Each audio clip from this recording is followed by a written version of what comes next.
You showered today, probably with something that smells like a coconut having a spa day.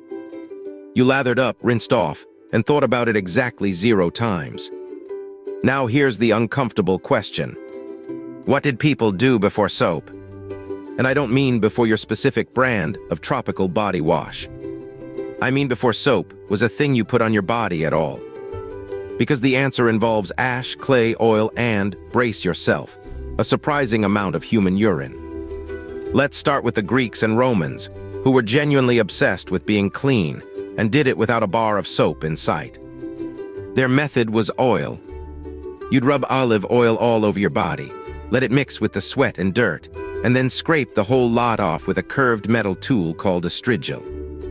Picture squeegeeing yourself like a car windshield. The gunk you scraped off, in some cases it was collected and sold. Famous athletes' scrapings were bottled as a kind of perfume/medicine. Someone somewhere paid good money for a jar of a wrestler's used body sludge. The ancient world was built different. Soap itself did exist. The Babylonians were mixing animal fat with wood ash as far back as 2800 BC, and that combination genuinely makes a crude soap. But here's the twist.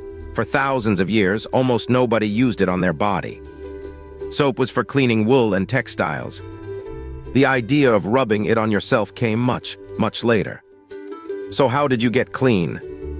Ash and water made a harsh, alkaline lye. Clay drew out oils. Sand was basically exfoliation with commitment issues. And then there's urine. The Romans loved urine, loved it. It's rich in ammonia, which is a genuinely effective cleaning agent, so they used aged urine to launder clothes, to clean and, I need you to stay with me here, to whiten their teeth. There were pots on street corners where you could donate.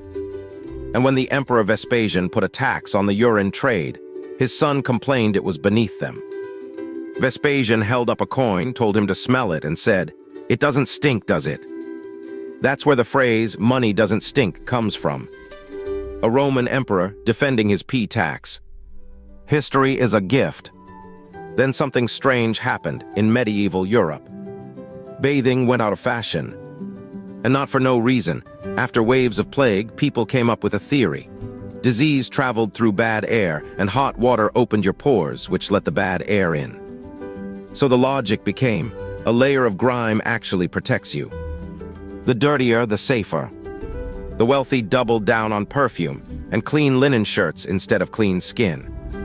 For a few centuries, smelling like a person was simply the default setting, and everyone politely agreed not to mention it. Soap only became a body-wide, everyday thing shockingly recently. It took 2 ingredients, mass production making it cheap and, crucially, germ theory in the 1800s finally proving that the invisible things making us sick were real, and that washing them off actually worked. Suddenly, clean stopped being about smell and status and started being about survival. And that's the part worth sitting with. For almost all of human history, nobody was scrubbing away germs because nobody knew germs existed. Cleanliness wasn't hygiene.